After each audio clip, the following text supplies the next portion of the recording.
Hello friends, welcome to my channel. আমার একটা নতুন ব্লগে তোমাদের সবাইকে স্বাগত জানাই। দিনটা ছিল 24 নভেম্বর। তো সেদিন ছিল আমাদের বাড়িতে কার্তিক পুজোর খাওয়ান দাওয়ান। তো অনেকেই নিমন্ত্রিত ছিল, তার জন্যে একটা ছোটোখাটো আয়োজন। তো রাঁধুনিরা দেখো রান্না করতে চলে আসে, আর এদিকে যারা প্যান্ডেল করার তারাও চলে আসে। তো এদিকে সব রেডি করা হচ্ছিল। আর কার্তিক ঠাকুরটা যেদিন দিয়েছিল সেদিনকে পুজো করেছিলাম, বাট খাওয়ানো হয়নি। তো সেদিনকে রবিবার ছিল বলে ওই অ্যারেঞ্জমেন্টটা করা হয়। আর এইদিকে আমার মা বোন চলে আসে। আর এই দেখো আমার মা কিন্তু গোপালের জন্যে একটা থালা গ্লাস নিয়ে আসে। আসার সঙ্গে সঙ্গে মামামের স্নান করার টাইম হয়ে গেছিলো। তো ওর মা ওকে স্নান করিয়ে দেয়, স্নান করিয়ে দিয়ে ওকে রেডি করিয়ে দিচ্ছিল। আর বিপ্লব একটু ধরেছিল, তো ওকে না ধরলে প্যান্টটা পরানো যাচ্ছিল না, তো ওকে ধরে রেখে দিয়েছিল। তারপরে ঘরের মধ্যে নিয়ে চলে আসে। ও বুড়ো দাদা করছিল। আর আমার কাছে কফি খেতে চেয়েছিল, তো আমি এদিকে চিনি আর কফিটাকে ব্লেন্ড করছিলাম।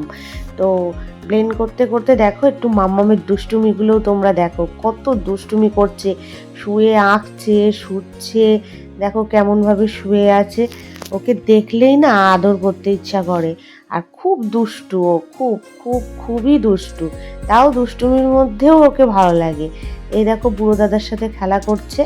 আর এইদিকে মামাম তো আর ওইসব খাবার খায় না। ওর মা ওর জন্য মাছের ঝোল রান্না করছিল।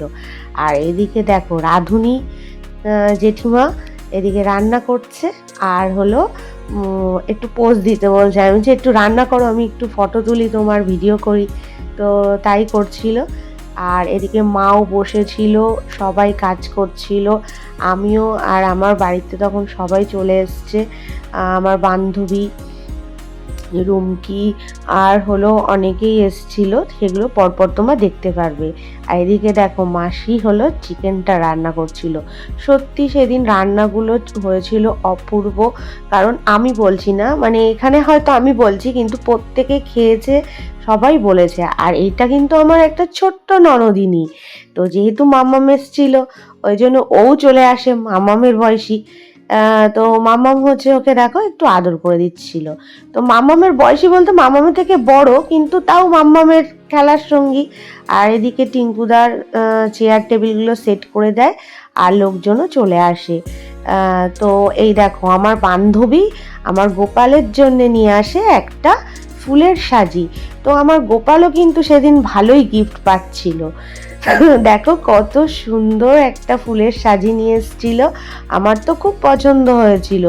আর এদিকে কৃষ্ণদা সব খাবার দাবারগুলো রেডি করে দিচ্ছিল, যাতে ক্যাটারিংদের কোনো প্রবলেম না হয়। ক্যাটারিং ছিল কিন্তু আমার বোনাই, এদিকে টিঙ্কুদা, সবাই মিলে দেওয়া থেওয়া করছিল।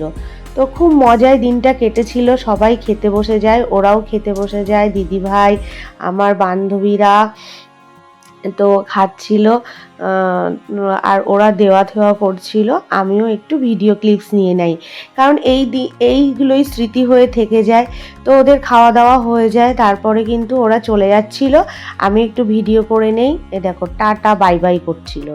আর এদিকে দেখো মামাম দিদিভাইকে বলছে, কোথায় যাচ্ছ তুমি, কোথায় যাচ্ছ? মানে ও কারোর ড্রেস পরা দেখলেই বলবে কোথায় যাচ্ছ, তার মানে ওকে নিয়ে চলো। আর এইদিকে তারপর সন্ধ্যেবেলা সবাই মিলে একটু দাঁড়িয়ে বসে গল্প করছিলাম। তারপর দেখতে দেখতে সময় হয়ে গেল, মামামরাও বাড়ি যাবে। তো ওরা রেডি হয়ে গাড়িতে উঠলো। তো মামামের এত ঠান্ডা লেগেছিল, আর আমাদের এদিকে তো ঠান্ডা বুঝতেই পারছো।